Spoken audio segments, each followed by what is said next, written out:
हैं ना कि बुरे टाइम में पता लगता है कि अपना कौन है। जब हम रोड पे घसीटे जा रहे थे तो छोड़ के बीजेपी को देश में जितनी भी पार्टियां हैं वो हमारे साथ में थी, हमारे दर्द को समझ पा रही थी। मैं ये कहना चाहूंगी कि जो आंदोलन है उसको गलत रूप ना दिया जाए।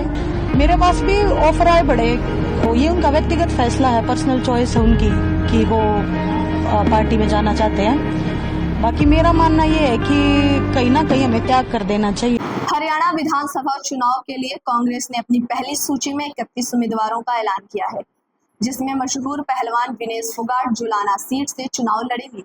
उनका ससुराल इसी क्षेत्र में है, जिससे उन्हें स्थानीय जुड़ाव का फायदा मिल सकता है। पहले चर्चा थी कि बजरंग पूनिया भी चुनाव लड़ सकते हैं, लेकिन अब ये केवल पार्टी के लिए प्रचार करेंगे। इस पर साक्षी मलिक ने कहा कि बजरंग और विनेश का पार्टी में शामिल होना उनका व्यक्तिगत फैसला है, लेकिन हमारे आंदोलन को गलत तरीके से ना देखा जाए। वह अभी भी महिला अधिकारों और कुश्ती के भले के लिए जारी संघर्ष पर है। आगे क्या कुछ कहा साक्षी मलिक और विनेश फोगाट ने, जानेंगे विस्तार से। नमस्कार, मैं हूं निधि और आप देख रहे हैं जनदर्पण का खास प्रोग्राम सत्ता गणित। आप देख रहे हैं जनदर्पण, सत्ता का खेल, गणित की नजर, सत्ता गणित। हरियाणा विधानसभा चुनाव के लिए कांग्रेस ने अपनी पहली सूची में 31 उम्मीदवारों का ऐलान किया है। खास बात यह है कि मशहूर पहलवान विनेश फोगाट जुलाना सीट से चुनाव लड़ेंगे, जबकि बजरंग पूनिया चुनाव नहीं लड़ेंगे। पहले चर्चा थी कि बजरंग पूनिया बादली सीट से चुनाव लड़ सकते हैं, लेकिन अब यह तय हो गया है कि वे सिर्फ पार्टी के लिए प्रचार करेंगे। जुलाना सीट विनेश फोगाट के लिए खास है क्योंकि उनका ससुराल बख्ता खेड़ा गांव में है, जो इसी क्षेत्र में आता है। ये इलाका जाट बाहुल्य है। वहीं उनका मायका बलाली गांव है, जो चरखी दादरी विधानसभा क्षेत्र में आता है। विनेश फोगाट हाल में ही कांग्रेस अध्यक्ष मल्लिकार्जुन खड़गे से मुलाकात के बाद कांग्रेस पार्टी ज्वाइन की थी। उनके साथ बजरंग पूनिया भी कांग्रेस में शामिल हुए हैं। यह विनेश का पहला चुनाव है और उन्होंने अपनी सियासी यात्रा की शुरुआत जुलाना से की है। जुलाना के लोग उन्हें एक पहलवान के रूप में बहुत प्यार करते हैं। अब देखना यह है कि वे अपने ससुराल की इस सीट पर जीत हासिल कर पाती हैं या नहीं। कांग्रेस में शामिल होने के बाद विनेश ने कहा कि उनकी लड़ाई अभी खत्म नहीं हुई है। वे कोर्ट में चल रही लड़ाई भी जीतेंगी और नए मंच के जरिए देश की सेवा करेंगी, जैसे उन्होंने खेल के जरिए देश का नाम रोशन किया। आगे और क्या कुछ कहा, आइए जानें। कांग्रेस पार्टी का मैं बहुत बहुत धन्यवाद करती हूँ, क्योंकि जब बोलते हैं ना कि बुरे टाइम में पता लगता है कि अपना कौन है। जब हम रोड पे घसीटे जा रहे थे तो छोड़ के बीजेपी को देश में जितनी भी पार्टियां हैं वो हमारे साथ में थी, हमारे दर्द को समझ पा रही थी, हमारे आंसुओं को समझ पा रही थी। मैं बहुत प्राउड फील कर रही हूँ कि मैं एक ऐसी पार्टी में, एक ऐसी विचारधारा में हूँ जो महिलाओं के साथ हो रहा अन्याय और उनके साथ बुरे बर्ताव के खिलाफ खड़ी है। वो लड़ाई लड़ने के तैयार है, सड़क से लेकर संसद तक।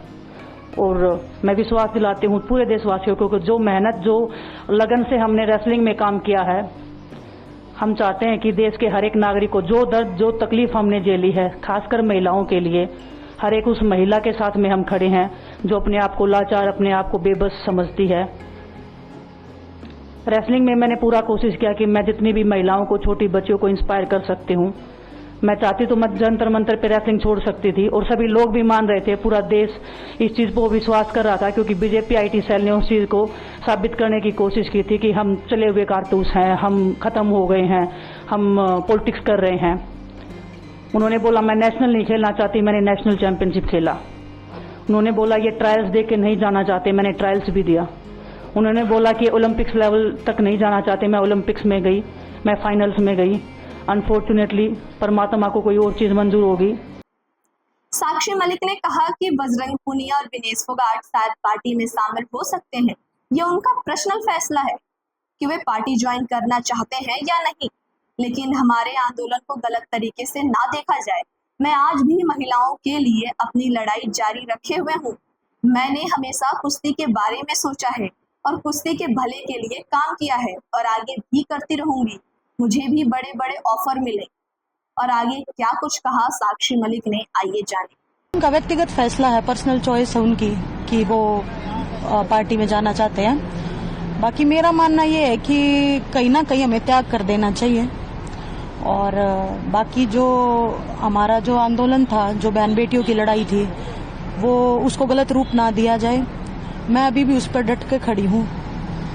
महिलाओं के लिए जो रेसलिंग में जो शोषण होता था और जो हमारा आंदोलन है वो अभी भी मेरी तरफ से बिल्कुल जारी है। और बस मैं यही कहना चाहूँगी कि मैं हमेशा से रेसलिंग के लिए सोचती आई हूँ, रेसलिंग के हित में काम करती आई हूँ और हमेशा करती रहूँगी। मेरे पास भी ऑफर आए बड़े, लेकिन मुझे यूँ था कि मैं जिस चीज़ से जुड़ी हूँ, जो मैंने एक अच्छी शुरुआत की है, मैं उसको पूरा लास्ट तक लेकर जाऊँ और जब तक जो है फेडरेशन हमारी क्लीन नहीं हो जाती, बहन बेटियों का शोषण बंद नहीं हो जाता, तो मेरी लड़ाई हम जो है जारी रहेगी। इस खबर पर क्या है आपकी राय, हमें जरूर बताएं।